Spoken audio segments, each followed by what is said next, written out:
selamat sore. Kami dari kelompok INA. Di sini kami sudah berada di salah satu tempat yang penuh sekali dengan sejarah. Dan spot utama kita hari ini adalah penjara lama. Nah, penasaran kan bentuk penjara lama itu sekarang kayak apa? Yuk, ikutin keseruan kelompok kelima.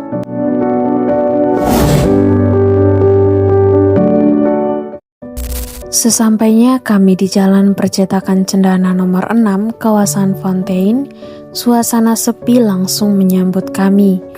Tidak ada hiruk-pikuk wisatawan atau keramaian orang nongkrong di sini.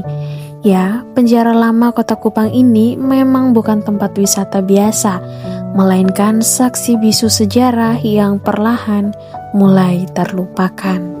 Di tengah kesunyian inilah kami justru bisa lebih fokus mengamati peninggalan masa kolonial ini. Kalau kita lihat dari tata ruangnya, bangunan ini seolah sengaja ditempatkan secara strategis di kawasan kota lama yang menyatu dengan pusat aktivitas pada masanya, namun tetap memiliki batas yang tegas. Coba deh kalian perhatikan bagian depannya. Walaupun udah kelihatan tua dan beberapa sudutnya mulai rusak, tapi bentuk asli bangunan zaman dulunya itu masih kelihatan kokoh banget. Tempat ini memang sepi pengunjung, tapi buat kita penjara lama ini tempat belajar yang seru banget. Dari sini kita jadi sadar kalau sejarah Kota Kupang itu nggak cuma bisa dibaca di buku pelajaran saja, tapi bukti nyatanya ada di sudut-sudut kota yang mungkin tiap hari kita lewatkan. Beres dari bagian depan, kita lanjut ke area belakang penjara lama. Suasananya ternyata beda banget nih, soalnya di belakang sini ternyata udah jadi pemukiman warga.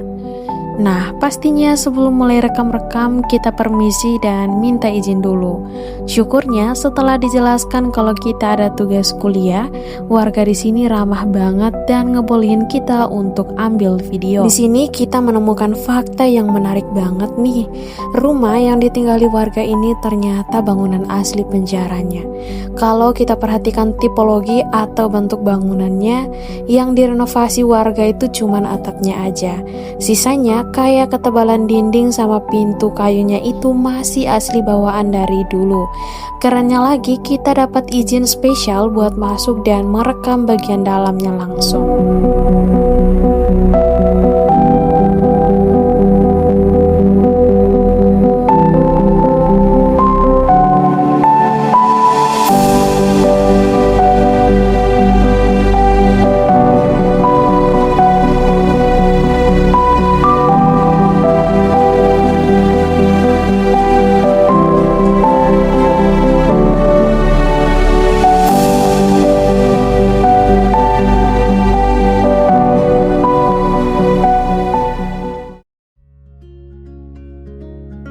Setelah pamit bersama warga, kita lanjut lagi ya.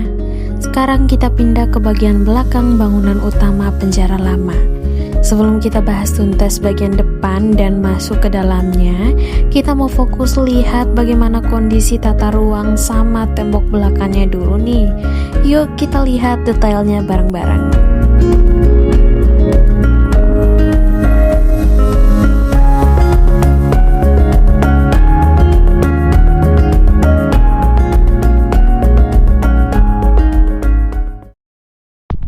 Nah, ini dia momen yang paling ditunggu. Kita akhirnya masuk ke bagian utama penjara lama.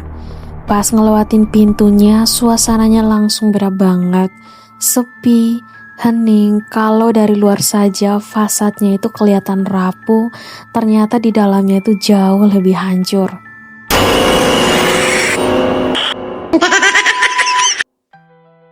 Coba kita perhatikan sekeliling. Tembok-tembok tebal zaman kolonial yang dulunya tinggi buat ngurung tahanan, sekarang sudah rubuh semua. Batu-batu dan puing berserakan nutupin lantai.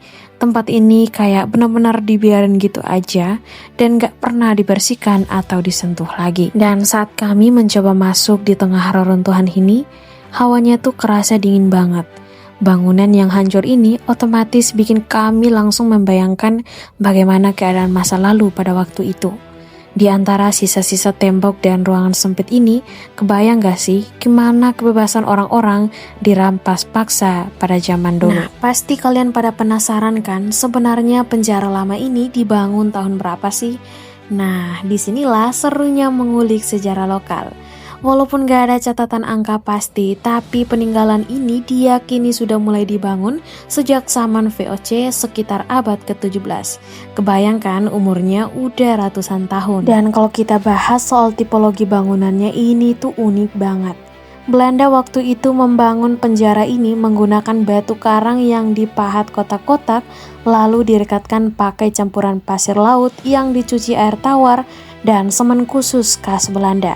Makanya biarpun udah lapuk, atapnya hancur dan gak terawat, struktur tembok aslinya itu masih berdiri kokoh banget sampai dengan detik ini. Lalu siapa sih yang dulunya ditahan di penjara ini? Nah, ini yang bikin merinding sekaligus bikin kita bangga. Ternyata yang dikurung di balik tembok tebal ini dulunya bukan penjahat biasa, melainkan para pejuang kemerdekaan yang berani melawan penjajah Belanda. Banyak tokoh besar yang diasingkan jauh-jauh ke Kupang dan dikurung di sini. Contohnya seperti Pangeran Surya Mataram, salah satu pengikut setia Pangeran Diponegoro.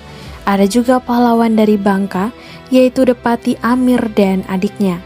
Mereka dipenjara dan diasingkan di sini supaya ruang gerak perlawanan mereka mati. Penjara ini terus beroperasi melewati berbagai zaman, dari masa Belanda, Jepang, sampai setelah kemerdekaan, dan akhirnya resmi berhenti digunakan pada tahun 1979. Nah, teman-teman, sekarang sisa-sisa reruntuhan ini bukan sekedar bangunan tua, tetapi menjadi saksi bisu betapa tangguhnya para pahlawan kita terhadap dari siksaan penjajah.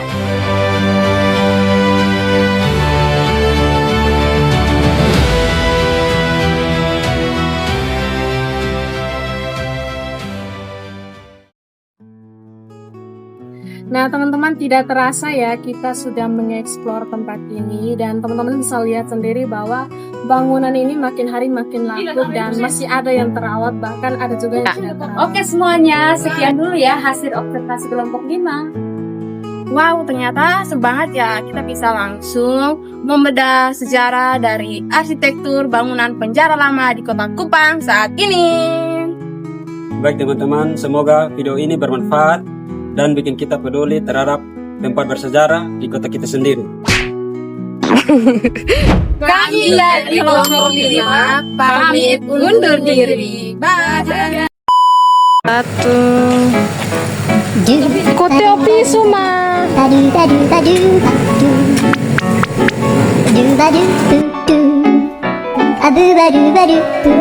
Teo, jangan pakai tawa.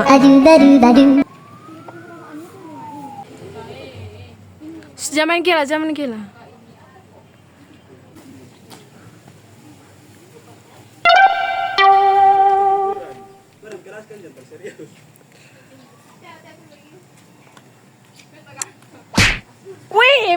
Halo semuanya, kami dari Lima di sini sedang mengeksplor salah satu tempat yang paling bersejarah. Seru banget ya, kita bisa langsung bedah arsitektur dan juga tata ruang. Tapi seru banget ya, ternyata kita bisa langsung membedah arsitektur dan juga